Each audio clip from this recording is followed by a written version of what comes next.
काय सांगू शकाल? सांगू शकतो, तिरंगी लढत लागलेली आहे.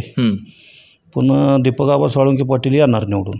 आता तिरंगी लढतीमध्ये आबांचा चान्स कसा लागणार? अहो का, आता त्या दोघांचं आता आबाने हे केलेलं आहे पहिल्यापासून. आता आबावर जास्त लोकांचं हे झालेलं आहे, त्याच्यामुळं आबा निवडून येणारच आहे.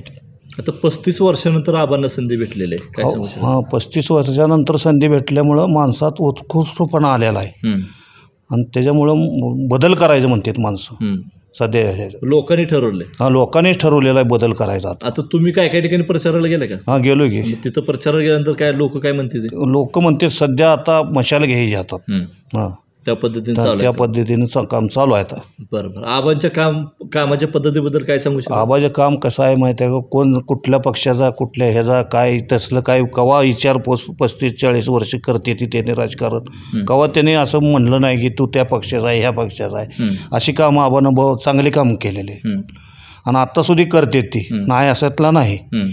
पण आता ह्या काय झालं आहे त्यांचं, ते शहाजी बापू हे बाबासाहेबचे ह्यांचं काय झालं आता, ते आबासाहेब असताना मान्य आहे शका पक्षाचं, पण हे आता नातून हे त्यांना अजून गावातले आडनाव माहीत नाहीत, लोकांचे नाव कुठलं माहीत नाही, वाडी कुठली माहीत नाही शका पक्षाच्या माणसाला.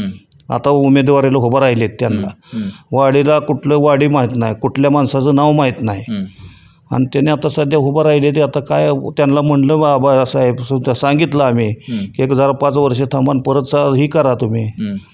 पण 3 वर्षात त्यांचा संपर्क वाढलाय असं म्हणतात. नाही कशाच 3 वर्षात, अजून वाडी वस्तीवरची नावं माहीत नाही, ती वाड्याची गावं माहीत नाही त्यांना. वाडीची कुठली नावं माहीत नाही कुठले. 3 वर्षात येऊन काय करणार सांगा? अहो इथं 20-25 वर्ष माणूस फिरतोय. पण आता बापूंनी आपल्या तालुक्यासाठी निधी भरपूर आणला. अहो निधी आणलाय, बरोबर आहे, निधी आणलाय, पण निक कागदावरी जाय की कुणाला दिलेत कुणाला नाही, कमिशनवरचे समजा. पण आता त्यांच्या कामाचं मोठं पुस्तक छापलं. पुस्तक छापून काय, पुस्तक असं कागदावरच पुस्तक छापले हो. कुठं गावात ना कुठं काय आहे गावात आता सध्या जर बघायला गेलं तर निक कागदावर आहे ती. आता केल्या असतील एक बापूच्या काळात एक 5-10 कामं, पण अशी भरपूर कामं म्हणजे आज म्हणावं अशी कामं कुठल्या तालुक्यात झालेली नाहीत. तुमचं गाव कुठलं? गाव माझं जवळा.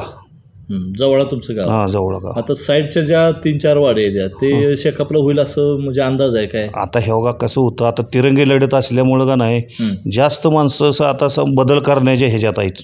आता यांना नवीनला निवडून देऊन तर काय आहे, आता सध्याच्या काळात समजा तुम्ही सांगा की नवीन माणसाला निवडून दिलं समजा, हे आता बाबासाहेब आहे ती अनिकेत आहे ती, त्यांना निवडून दिलं तरी कवा आता यांना राजकारणातलं माहीत व्हायचं, कवा याने वर जायची, ही एक माणसापुढं प्रश्न पडलेला आहे सध्याच्या काळात. आता तुमचं मग आमचं ठरलेलं आहे दीपक आबा दिले तर दीपक आबा वर जाऊन कसल्या परिस्थितीत निधी आणतील आणि सांगोल तालुक्याचा विकास होईल, हे असं मला जरा हे वाटतंय.